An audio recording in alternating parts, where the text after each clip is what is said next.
que medida, a certa altura confesso que fiquei um pouco na dúvida sobre se entende que o regime da impossibilidade, isto é, que os lojistas poderiam recusar-se ao pagamento das rendas, com fundamento no regime da impossibilidade,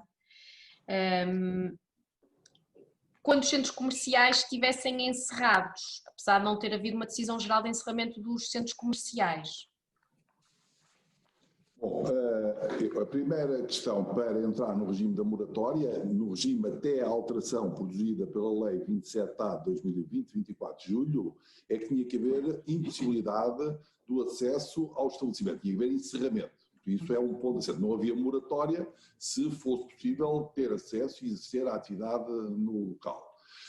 A partir da entrada em vigor deste regime novo, deste número 2 do artigo 10º, que exclui do regime da moratória as lojas em centro comercial, aí mesmo que elas estejam em funcionamento, têm direito a um perdão, não uma moratória, mas um perdão. Ou seja, há uma segmentação da renda entre parte fixa e parte variável, e o lojista só estará obrigado a pagar a parte variável. Então, antes desta alteração, introduzida pela lei de 27AA, o que é que acontecia? Primeiro, a loja tinha que estar encerrada e há quem entenda que o regime era aplicável quer a lojas de rua, quer a lojas em centros comerciais, desde que a pandemia ou alguma decisão administrativa tivesse provocado o encerramento, poderia fazer o pagamento da renda de forma diferida no ano seguinte, em prestações, enfim, conforme está previsto no regime.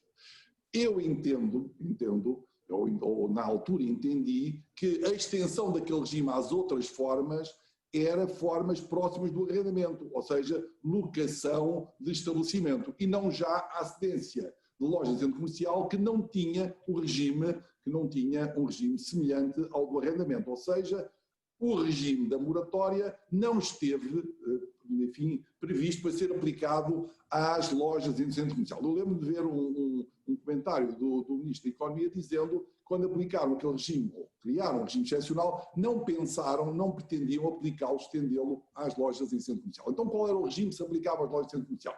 É o regime da distribuição do risco.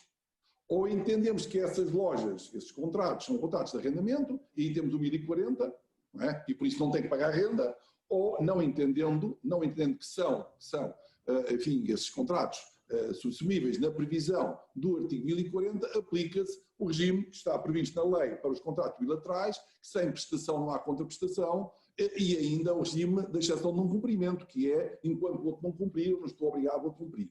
Independentemente de estar aqui uma impossibilidade objetiva ou unicamente uma situação de força maior em que o proprietário não consegue dar o bem para ser usado pelo locatário, neste caso chamamos de lojista, numa situação destas, se eu não recebo o que era a contrapartida do pagamento da minha prestação pecuniária, não posso naturalmente suportar esse custo. E porquê? Porque sempre foi defendido, e a senhora professora sabe isso melhor do que ninguém, que o regime dos contratos de cedência de lojas de centro comercial ou de gestão empresarial era um regime que se pretendia excluí-lo, afastá-lo.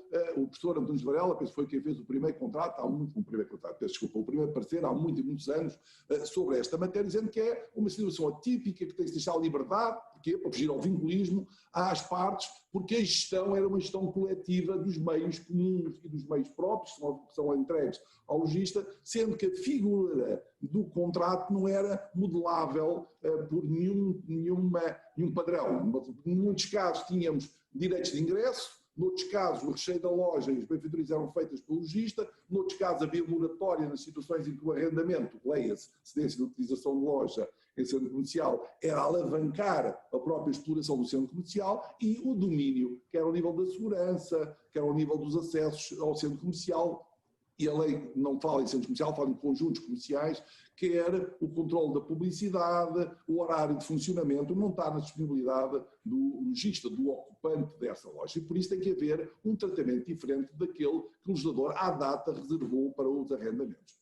O regime dos arrendamentos, 1040, é um regime que dá o ónus, distribui o risco e dá o ónus ao arrendatário, salvo, não é, se o período em que ele não pode aceder ao espaço for superior a 1/6 do prazo de duração do contrato. Então pergunto, se é assim, se esse é o risco para o arrendatário, porque o arrendatário tinha um contrato firme, tinha um contrato com uma base vinculística, tinha uma disponibilidade integral do imóvel. No caso do lojista que não tem, o que é que acontece? Tem que pagar a renda? Não, não paga. Então a solução não pagaria até o momento que foi criado um mecanismo que está previsto pela Lei 27/A de 2020. E esse mecanismo é um mecanismo de perdão, já não é um mecanismo de moratória. Esse mecanismo de perdão é uma distribuição do risco em contratos abertos. Não sabemos qual é o conteúdo, mas tem que o advogado avaliar esse conteúdo. É, quanto a mim, um regime ilegal, diria que é um regime que distribui o risco, mas quem tem que suportar o custo é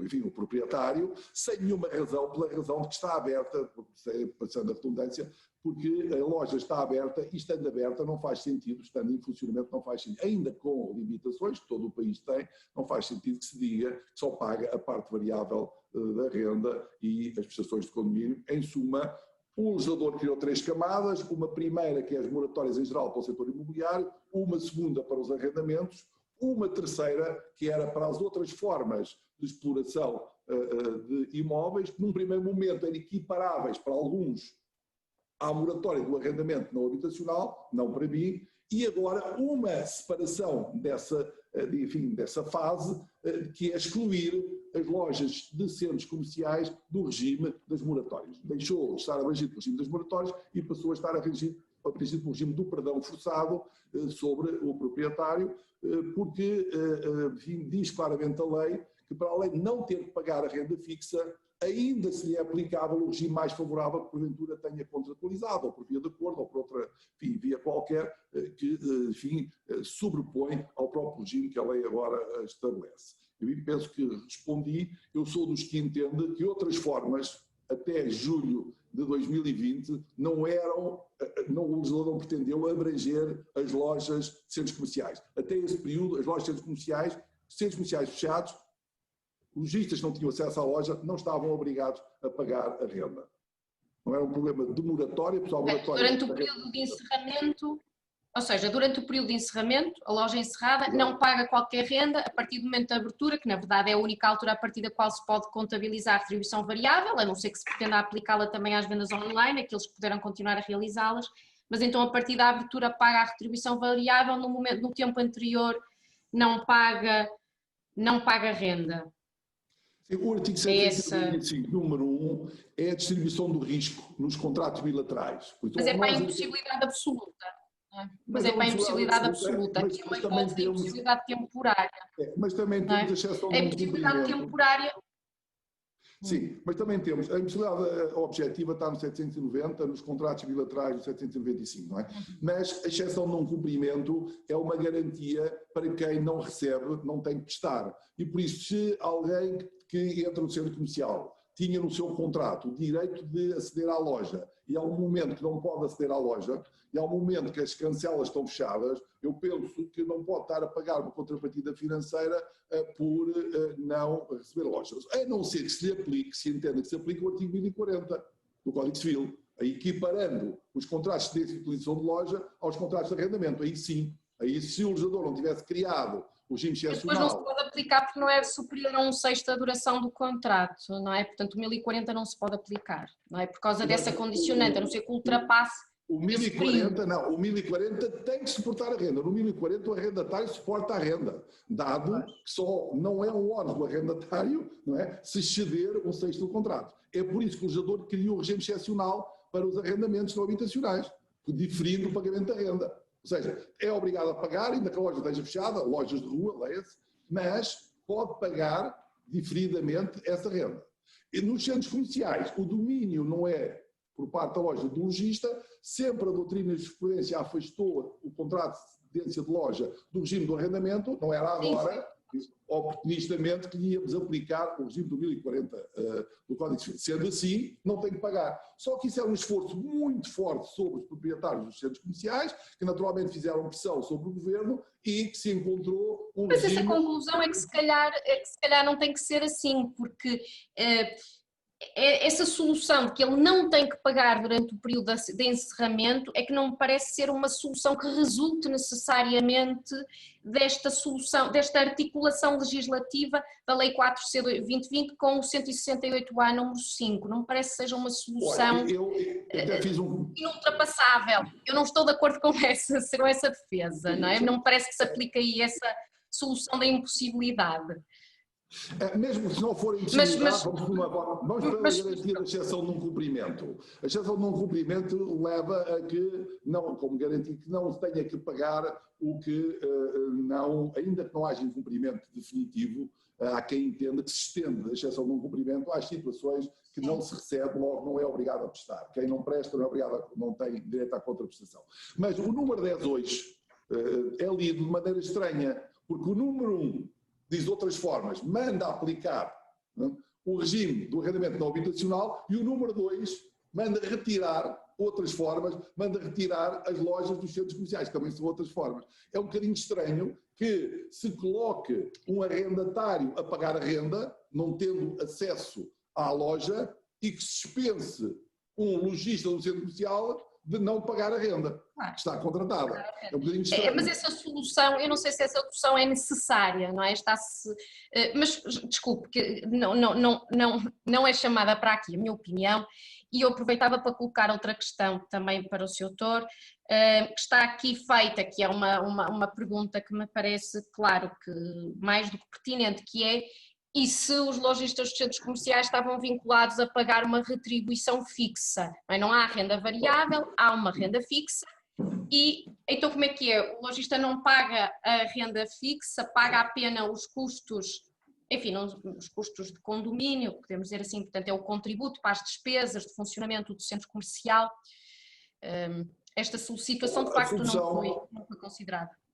A solução do legislador foi, e por isso a instabilidade que provoca, foi aplicar não uma forma contratual, mas um perímetro de atividade, uma medida de perdão. O legislador não diz: a estes contratos, a gestão do risco e o equilíbrio possível é este. Não. Diz aos centros comerciais e aos estabelecimentos que estão nos centros comerciais ou nos conjuntos comerciais, diz: o lojista só paga em função do que recebe, em função do rendimento obtido. Embora fale em parte variável, não diz, não é obrigado a suportar a parte fixa, mas eu pergunto, se o contrato for construído só com uma parte fixa, como é que se apura a variável? E depois há contratos que têm regimes diferentes em função do investimento do lojista. Em muitos casos, o lojista é também um parceiro. Porquê? Porque ele próprio construiu a loja. E noutros casos é mesmo arrendatário. Há nos centros comerciais lojistas que exercem a sua atividade suportada num contrato de arrendamento, num contrato titulado como de arrendamento, que tem a mesma estrutura de um contrato de arrendamento. Só se estas lojas, estes estabelecimentos tiverem um centro comercial, já se lhe aplica o perdão e não o diferimento do pagamento da renda, que é uma coisa estranha. É uma coisa, na minha opinião, estranhíssima, que é alguém que exerce a sua atividade, tem um estabelecimento de rua, tem um regime, mas se esse estabelecimento estiver dentro, em conjunto com outros, dentro de um espaço comercial, de um conjunto comercial, aplica-se o perdão. Num dos casos difere-se o pagamento, mas não se exclui o pagamento, noutros casos anula-se o pagamento. Como é que se detecta qual é a componente pecuniária que é suscetível de ser perdoada? Pelo contrato, mas o contrato pode nem sequer, digamos, estabelecer nenhuma componente variável. É pela rentabilidade, ou seja, faz-se a caixa dos lojistas, apura-se a sua rentabilidade com custos. Qual é o custo que entra para se apurar a rentabilidade do lojista? E aqui aplicaria-se um género de instituto de enriquecimento sem causa, ou seja, o lojista pelo menos tem que pagar alguma coisa em função daquilo que ele ofere de ganho no estabelecimento. Se não ganhar nada, não paga nada, não paga a fixa e nem paga a variável porque não tem. Então, não é a figura do equilíbrio do risco, ou do equilíbrio contratual por via da distribuição do risco, que o legislador pretendeu. O que o legislador pretendeu foi invadir uma área de atividade, que são os conjuntos comerciais, e tomar uma medida relativamente a um negócio e não a formas contratuais. É por isso que o legislador, quando no número 2 agora fala outras formas de gestão de imóveis, de exploração de imóveis. já não vai muito aos contratos, já vai à exploração dos imóveis. E diz que a exploração dos imóveis são feitas na base de um conjunto comercial, então já não é uma moratória, já é um perdão das rendas. Porque moratória aqui, e na primeira fase da aplicação do regime excepcional, fazia sentido porque as lojas estavam encerradas. E, estando provado que estavam encerradas, a renda não era devida, ou sendo devida por força da aplicação do regime do 1040, e era devida por força da aplicação do regime do 1040, dado que o estado de emergência não excedia, em regra, 1/6 da duração do contrato, então dá-se o diferimento, então permite-se o diferimento. Agora, dentro dos centros comerciais, não é um problema de diferimento, é um problema de perdão. Ou seja, está-se a tratar melhor um lojista num centro comercial do que um arrendatário de loja de rua, que tem um risco maior, que tem, digamos assim, um domínio maior e também um risco maior, de alguma maneira, sobre o seu espaço. Enfim, e tudo isto é discutível, mas o que é estranho, e eu, de uma forma muito atabalhoada e rápida na minha exposição, tenho aqui um conjunto de slides que vão ser distribuídos, mas enfim, vi que o tempo era curto e passei para o objetivo final e a coisa não surgiu muito perceptível, mas dizia, o que é aqui importante é o legislador, e alertar para isto, o legislador falou em outras formas e as outras, não se sabe se outras ou outra. Não sabemos se o legislador quis falar na outra forma, que é a cedência e utilização de loja, se quis. Fiz mal, porquê? Porque a gestão, a exploração de imóveis em centros comerciais não se faz na base só de contratos de cedência e utilização de loja, muitas vezes faz-se na base de contratos de arrendamento puro e duros, tal e qual como um arrendamento de uma loja de rua, e por isso o legislador aí foi, enfim, um bocadinho, eu diria, atrevido ao achar que a gestão e a exploração de imóveis em centros comerciais se faz sempre na base também do contrato, e depois o legislador, que até aqui tinha falado em formas contratuais, passou a referir na lei do orçamento atividades empresariais. E quis, enfim, quis regular uma atividade empresarial que é a gestão dos centros comerciais e a exploração dos imóveis que se designam por conjuntos comerciais, e aí o legislador abandonou o 1040 e o artigo 795 e passou a direito para invadir, enfim, a atividade que quer os lojistas, quer os gestores de centros comerciais fazem. Aliás, muitas vezes os lojistas não suportam o seu vínculo no direito de propriedade, porque o gestor de centro comercial é ele sim o arrendatário que depois dá a exploração sobre as formas, digamos assim, menores, ou de subarrendamento ou de cedência de utilização de loja, essas mesmas lojas. E por isso não é possível abranger na multiplicidade de formas contratuais que existem num centro comercial uma medida como esta, ou esta medida ser eficaz e não ser injusta. Por isso nós, advogados, temos que despir o contrato ou analisar o contrato nas suas parcelas, desde logo o objeto, contrapartidas financeiras, se há direitos de ingresso, benfeitorias, formas de extinção, e depois aí sim saber se se pode submeter ao regime do 1040 e por essa via da moratória que até julho era aplicável a todas as formas contratuais, para quem se o defende, não é o meu caso, e se isso não acontecer, se tiver um regime diferente, cedência de utilização de loja, aí aplicar-lhe o perdão, que é este benefício que a lei dá, embora, na minha opinião, inconstitucionalmente estabeleceu esta medida, porque ela não é uma medida de moratória, mas uma medida de perdão, suportada um bocadinho num conceito de confisco sobre uma das partes nessa relação contratual.